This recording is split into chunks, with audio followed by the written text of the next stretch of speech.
Vous nous proposez une nouvelle délibération afin de complètement mettre en place la municipalisation du stationnement, et ce, au regard des différentes évolutions législatives récentes.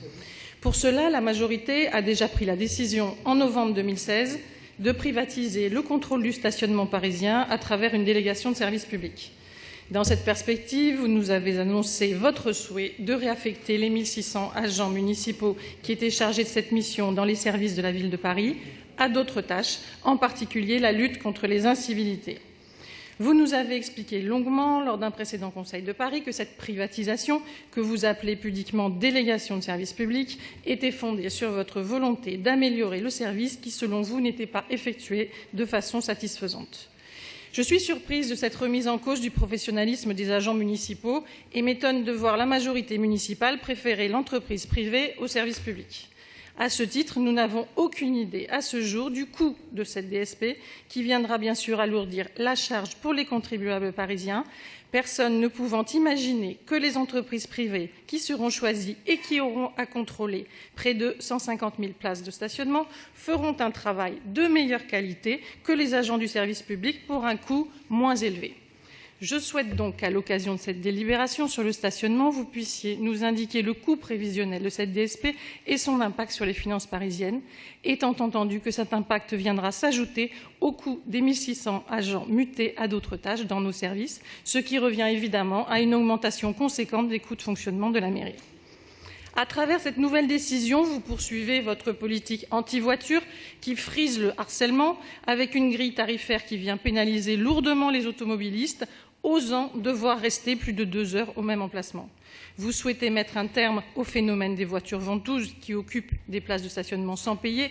Sans doute est-ce louable, mais après avoir supprimé plus de 30 000 places de stationnement, c'est assez cocasse d'en déplorer la pénurie pour mieux taxer celles et ceux qui osent encore braver la doxa, celles et ceux qui osent encore avoir besoin d'une voiture pour se déplacer.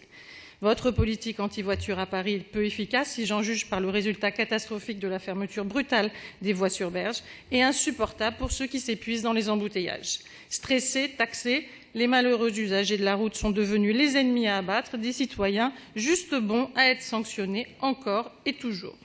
Vous nous aviez annoncé moins de pollution et plus de fluidité en raison, je vous cite, de l'évaporation d'une partie de la circulation, et malheureusement chacun peut constater que le résultat est inverse. Il n'y a jamais eu autant de bouchons et les études les plus sérieuses démontrent que la pollution est en augmentation.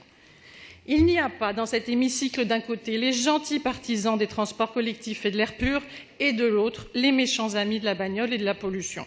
Cette caricature n'est pas honnête. Nous représentons tous ici des Parisiens qui doivent pouvoir choisir leur mode de transport en fonction de leurs contraintes personnelles, professionnelles, familiales, financières et géographiques. Ils doivent pouvoir avoir le choix, or vous leur imposez une vision collectiviste où vous seul êtes garant du bien. Voilà ce qui est révoltant dans votre démarche.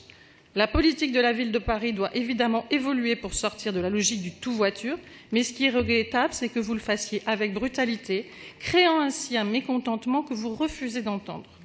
Il est à craindre que votre politique de municipalisation du stationnement et de privatisation de son contrôle aboutisse, là encore, au résultat inverse à celui annoncé. Une chose est sûre, le coup sera rude pour les automobilistes parisiens les plus modestes, qui ne trouveront dans vos décisions que des raisons de colère.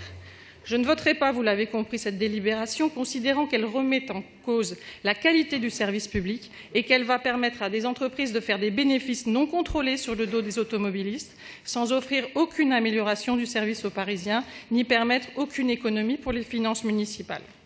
Vos propositions concernant le stationnement sont en fait humiliantes pour les agents du service public, coûteuses pour les Parisiens et sans doute très lucratives pour les entreprises privées.